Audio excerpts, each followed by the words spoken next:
Hello, this is VIII Ben and welcome to another exciting LEGO build and review. It's quite a big one today, both literally it's a big one. It's an AT-AT. I'm pretty sure it's an AT-AT. Actually, they call it a first order heavy assault walker. Interesting, it's got a new name. I'm quite looking forward to this model because it's a vehicle, but it's not on wheels and it's not a spaceship that just sits flat. It's actually on legs. So I wonder how sturdy this will be and how well designed it is. It's a toy version, not a display version. So it should do plenty of cool stuff. Let's crack it open. Life's so much easier with a knife. I mean, that could have taken hours previously. I may have saved so much time that I'll build it very slightly quicker, won't I?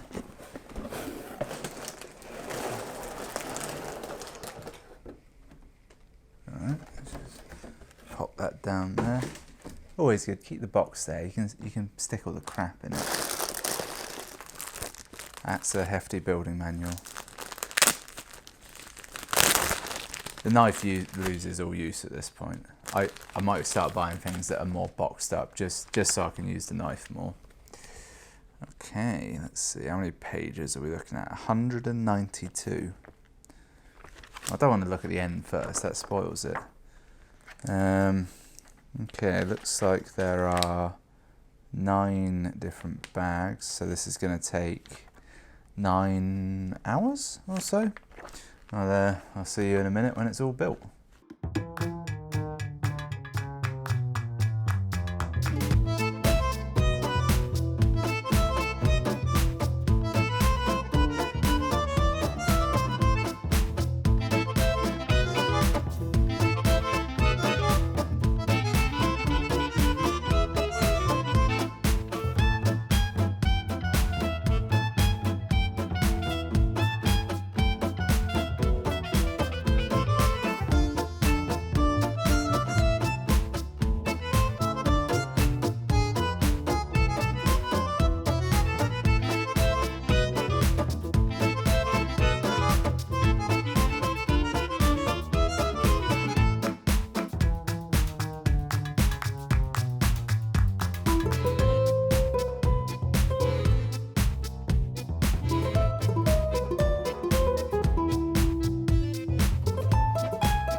Well, that was by far and away my most fun build today, I have to say.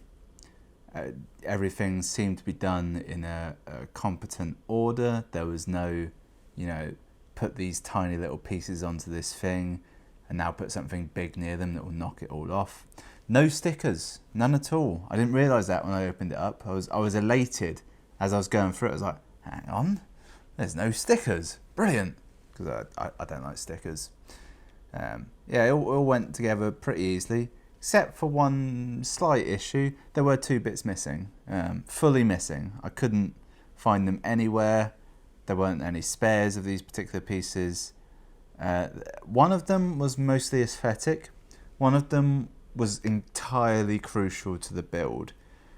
The aesthetic one I've gone without. And the one that was crucial to the build, I managed to take off something else because it is quite a common part.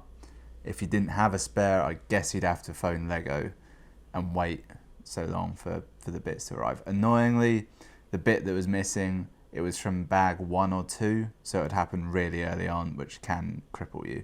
Particularly if you're the sort of person who opens up every bag.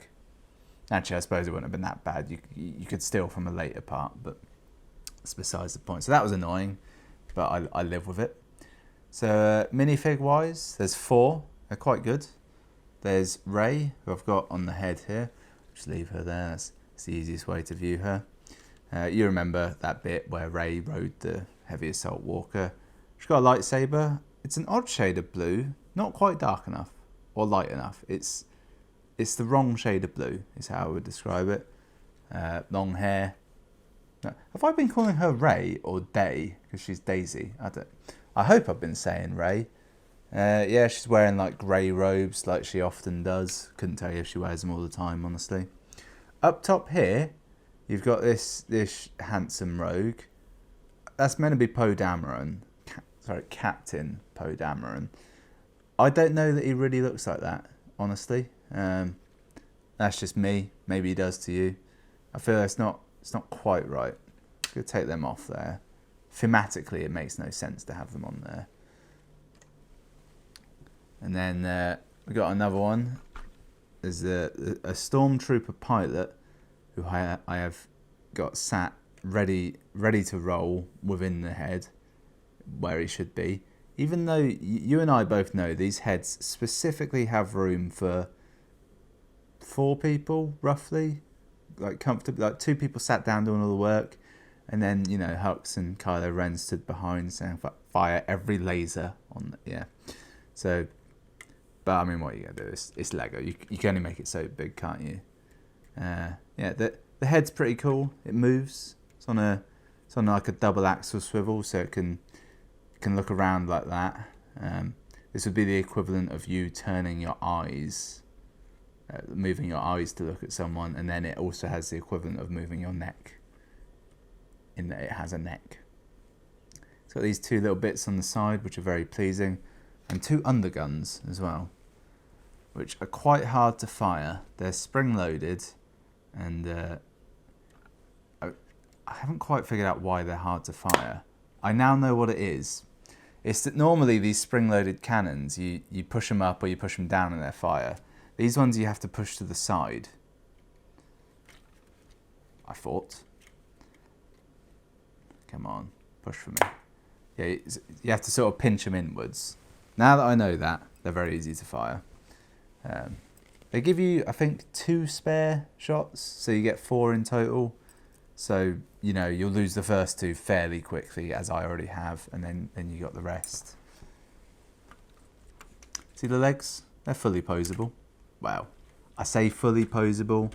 They got joints here, and then ankles, which sort of automatically move to fit how you get them. I'm yet to find a pose I fully like with the legs other than straight. I feel like I'd need to sort of copy someone else's to get it in like a good, suitable position. But it stands pretty well on them whatever happens. So you saw I had them sort of bent before they kind of worked. Straight, it works fine. So it's, you know, it's not the worst. Onto the body, which... It looks a little bit bare bones, I must admit. I feel in my mind, the body of an assault walker is like a tank, closed off, grey, sheer metal. In reality, that's probably not the case. Plus, I'm actually thinking of an AT-AT. This is a heavy assault walker. It is a different vehicle entirely.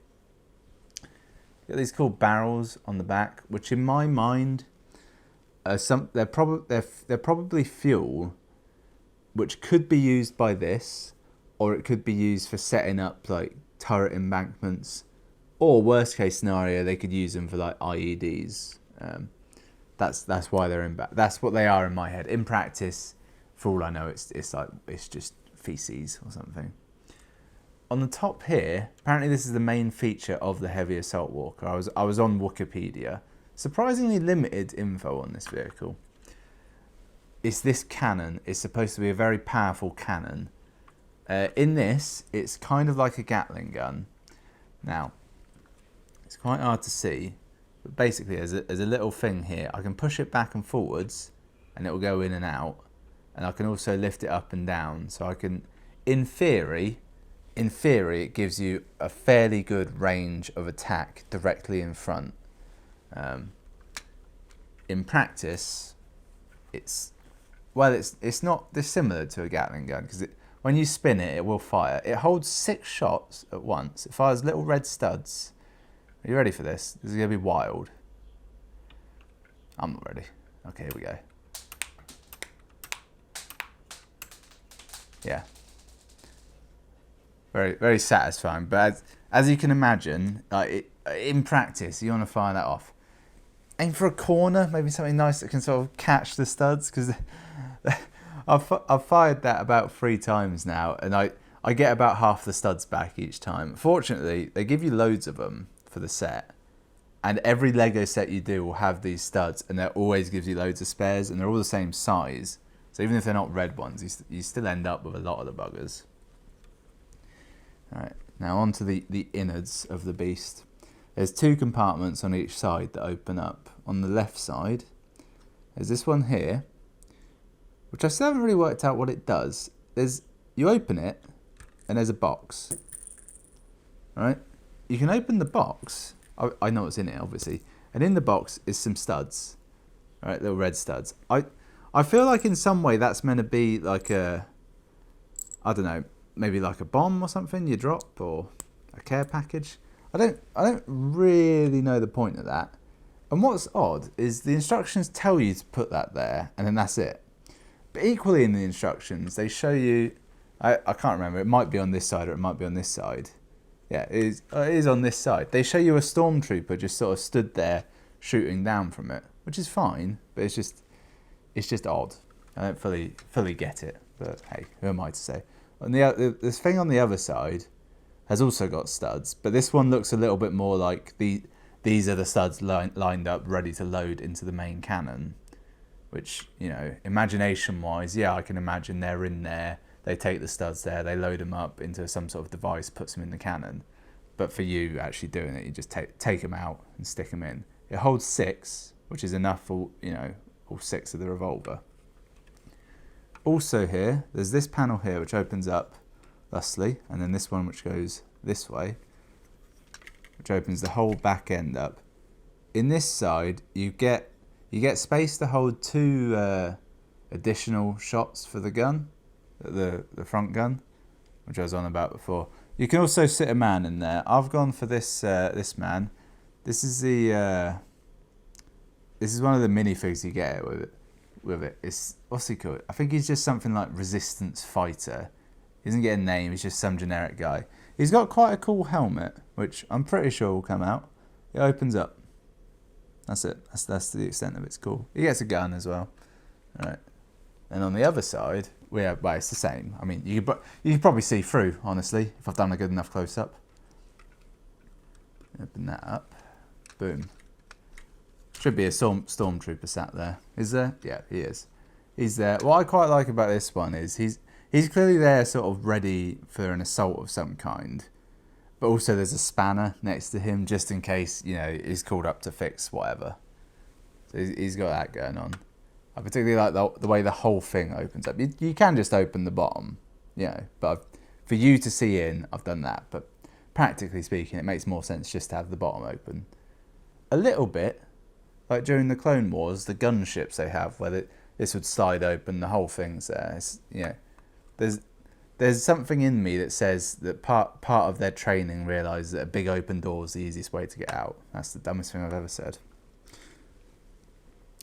Yeah, so that's it really. It's got a lot going on. I particularly like that because it's not flat on the outside. It's got places where you can stand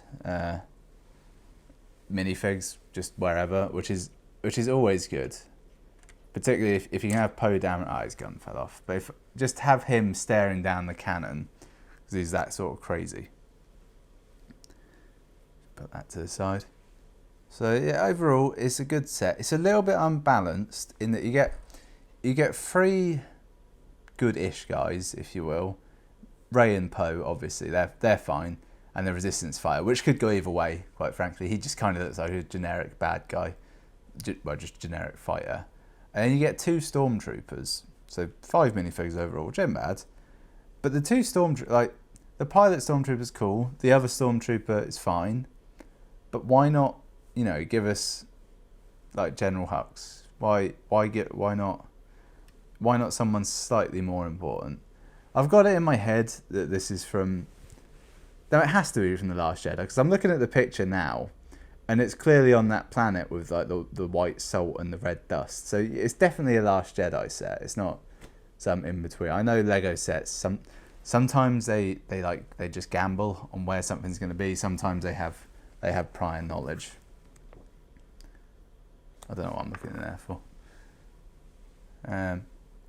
So overall, it's a good set. Price, £130 I paid for this, or was it 140? Somewhere between 130 and 140.